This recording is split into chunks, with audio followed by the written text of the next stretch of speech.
by arranging a no-show job for Kawhi Leonard back in 2022. When Steve Ballmer came and had that interview with Ramona Shelburne, he had plausible deniability. Was there an exception made in terms of our relationship with aspiration? Absolutely not. These revelations that came out today had substantially less plausible deniability. The vice chairman of the Clippers made an independent decision to invest in aspiration 9 days before Kawhi Leonard got paid when no one else was getting paid.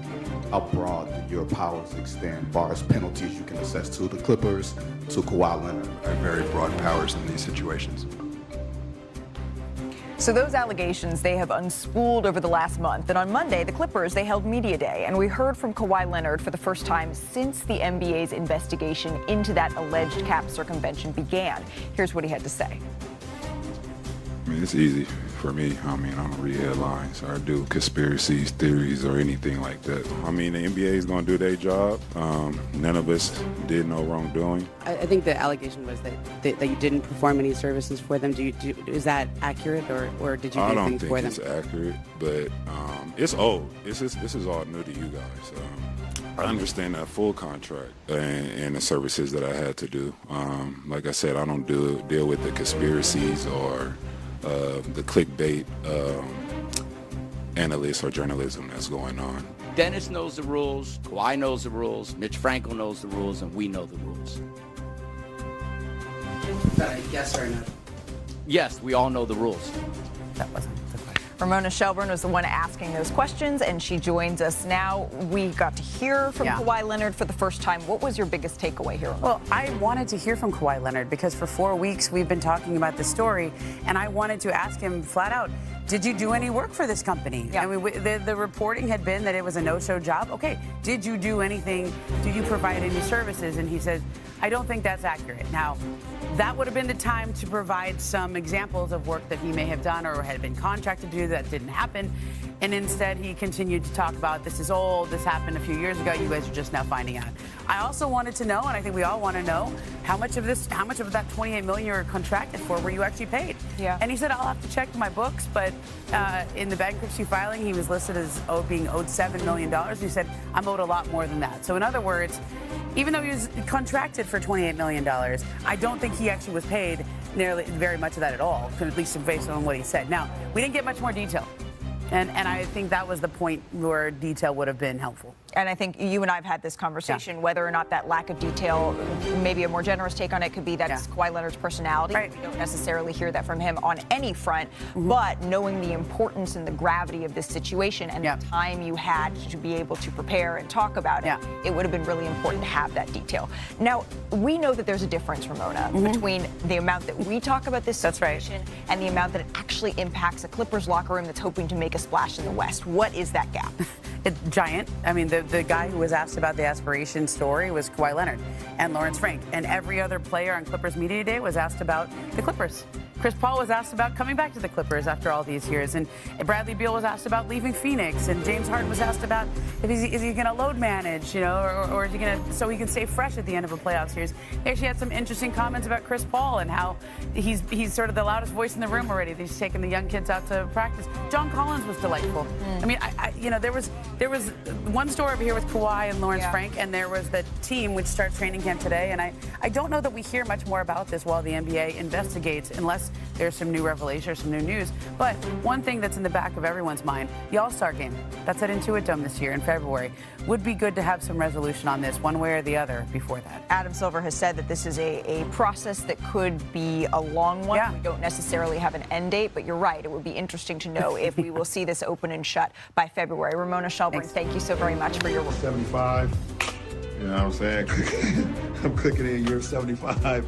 Gotta do 75. I'm at the end of my 75th season. Super stoked, super excited. And be in this league again, be a part of it. I'm looking forward to it, man. It's gonna be exciting. It's gonna be a hell of a year. So, Laker Nation, let's go. And let's get tapped in. A record 23rd season, that means 23 media days for LeBron James. Here's how it's looked over the years. He said that 70 active players, they weren't even born when he made his debut. Well, with that kind of longevity, it also comes with a little bit of wear and tear, right? So the last time we saw LeBron James on the court, he was playing through an MCL sprain in the Lakers elimination game in Minnesota. That was the first round of the playoffs, right? Our Dave McMenamin, he covers the Lakers for us. He spoke to LeBron on Monday. Dave, what is the latest on LeBron James' health?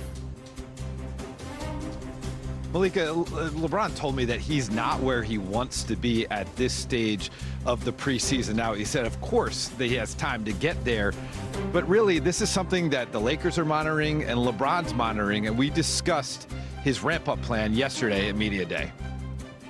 How do you feel coming into the challenge of 82 games plus a hopeful playoff run? Yeah, for sure. That's always the challenge. You know, how can I get my body close to 100%? Obviously, coming off the MCL sprain of last year, obviously, you know, the foot has kind of given me a little problems from time to time throughout the course of the last few seasons. So that's always the challenge of seeing how I can get my body, you know, as close to 100% where I can go out and perform at a high level. So a lot of miles on my game. I've, you know, trained, you know, throughout the course of the off season. But just my presence is going to be important as well. You know, making sure that even if I'm not on the floor, just I'm always in tune with what we're doing so I know what's going on at all times. So, you know, just looking forward to that. LeBron told me that it remains to be seen how much he'll participate in training camp and in the preseason. I'm told that the plan going into the Lakers' first practice today is that LeBron would be a limited participant on the court, maybe only be involved in some light shooting, but certainly be here and be present. As for the preseason, the Lakers have 6 preseason games.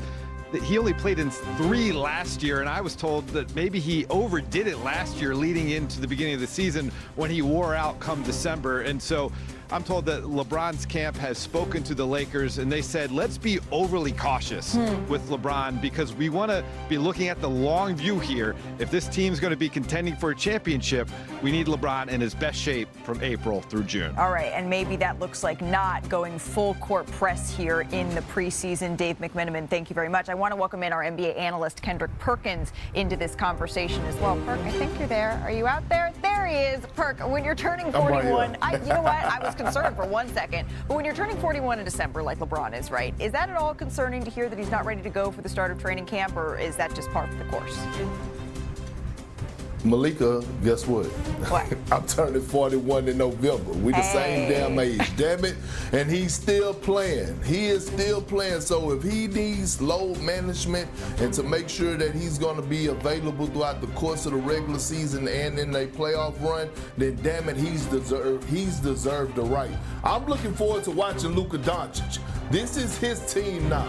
The keys are in his hands. What is Luka going to look like in the preseason? What is he going to look like playing alongside DeAndre Ayton and Marcus Smart? I'm never worried about LeBron James. He knows his body more than anybody else's around the league or anybody in the history of the game when it comes down to taking care of his body. But this is Luka time, starting in preseason, the leadership. How are you going to lead? Are you going to be that guy that's going to overemphasize playing and locking in on the defensive side of things? So again, the Lakers are doing